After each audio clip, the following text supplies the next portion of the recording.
بدچلن عورت اپنے شوہر سے بات بات پر دنگا فساد کرتی رہے گی۔ رات کے وقت منہ شوہر سے دوسری طرف کر کے سوئے گی۔ جس وقت تک شوہر گھر میں رہے ایسی عورت کے ماتھے پر بل پڑے رہتے ہیں۔ جیسے ہی خاوند گھر سے باہر جائے اس کا چہرہ کھل اٹھتا ہے۔ غیر مردوں کے سامنے مسکراتی اور ہنسی مذاق کرتی ہیں۔ شوہر کی غیر موجودگی میں خوب بال بناتی اور بناؤ سنگار کرتی ہیں۔ گھر کے دروازے اور کھڑکی پر کھڑے رہنا، باہر کے لوگوں خاص کر مردوں کو دیکھ کر خوش ہونا، ان کی تعریف کرنا، ان کا نام یاد رکھنا، شوہر کے بوسہ دینے پر گالوں کو جلدی سے صاف کر لینا۔ کہتے ہیں کہ قدیم زمانے میں ایک رئیس کی بیٹی گھوڑا سواری کے دوران گھوڑے سے نیچے گر گئی۔ اس کے کلہے کی ہڈی اپنے بند سے جدا ہو گئی۔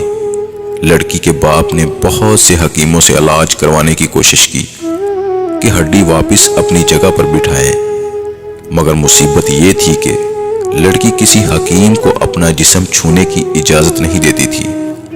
باپ نے بہت اصرار کیا کہ بیٹی، حکیم کو شریعت نے بھی محرم قرار دیا ہے، لیکن بیٹی کسی طرح راضی نہیں ہو رہی تھی اور دن بدن کمزور ہوتی جا رہی تھی۔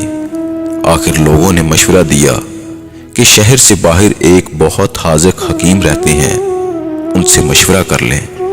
وہ شخص حکیم صاحب کے پاس گئے اور اپنا مسئلہ بیان کیا تو حکیم صاحب نے کہا کہ ایک شرط پر میں آپ کی بیٹی کا کلہا ہاتھ لگائے بغیر واپس بٹھا سکتا ہوں۔ وہ شخص کہنے لگا کہ جو بھی شرط ہوگی وہ قبول کرنے پر آمادہ ہے۔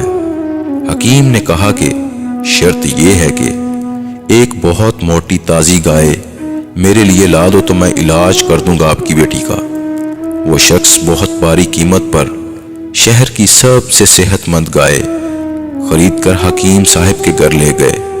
حکیم صاحب نے کہا کہ آپ اپنی بیٹی کو پرسوں اپنے ساتھ لے آئیں، اسی دن اللہ کے حکم سے اس کا علاج کر دوں گا۔ جب وہ شخص چلا گیا تو حکیم صاحب نے اپنے شاگردوں سے کہا کہ 2 دن تک نہ گائے کو گھاس کا ایک تنکا کھلایا جائے اور نہ پانی کا قطرہ پلایا جائے۔ شاگرد حیران ہوئے کہ اتنی صحت مند گائے 2 دن میں بھوک اور پیاس سے مر نہ جائے، لیکن چونکہ استاد کا حکم تھا اس لیے تعمیل کے سوا کوئی اور چارہ نہ تھا۔ 2 دن تک گائے بھوک اور پیاس کی شدت سے بہت کمزور ہو گئی۔ دوپہر کے وقت وعدے کے مطابق وہ شخص اپنی بیٹی کو چارپائی پر ڈال کر حکیم کے پاس لے آیا۔ حکیم نے لڑکی کے والد سے کہا کہ اپنی بیٹی کو گائے کی پیٹھ پر بٹھا دیں۔ سب بہت حیران ہوئے، لیکن حکم ماننے کے علاوہ کوئی اور راستہ نہ تھا۔ لڑکی کو گائے کی پیٹھ پر بٹھا دیا گیا۔ اب حکیم صاحب نے اپنے شاگردوں سے کہا کہ لڑکی کے دونوں پاؤں گائے کے پیٹ کے گرد رسی سے باندھ دیں۔ یہ کام ہونے کے بعد حکیم صاحب نے شاگردوں سے کہا کہ اب گائے کے سامنے گھاس اور دوسری خوراک ڈال دو۔ 2 دن کی بھوکی پیاسی تھی، جلدی جلدی کھانے لگی۔ حکیم صاحب نے اس کے سامنے پانی کی بڑی سی بالٹی میں بہت سا نمک ڈال کر رکھ دیا اور گائے تیزی سے پانی پینے لگی۔ پانی میں نمک کی آمیزش نے پیاس کی شدت اور بڑھا دی تو گائے نے ایک ساتھ بہت سا پانی پی لیا۔ گھاس اور پانی نے گائے کا پیٹ پھولانا شروع کر دیا اور لڑکی کی ٹانگوں پر دباؤ اتنا بڑھا کہ وہ چیخنے لگ گئی۔ اچانک کھڑاک کی آواز آئی اور لڑکی شدت درد سے بے ہوش ہو گئی۔ حکیم صاحب نے لڑکی کو گائے سے اتروا کر اس کے والد سے کہا کہ آپ کی بیٹی کے کلہے کی ہڈی اپنی جگہ پر واپس بیٹھ گئی ہے اور یہ گائے آج سے میری ہے۔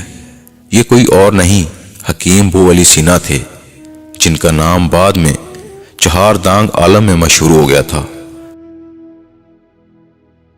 تو دوستو، کیسی لگی میری یہ ویڈیو؟ اگر ویڈیو اچھی لگی تو لائک کمنٹ شیئر ضرور کیجیے گا اور پیغام چینل کو لازمی سبسکرائب کیجیے گا۔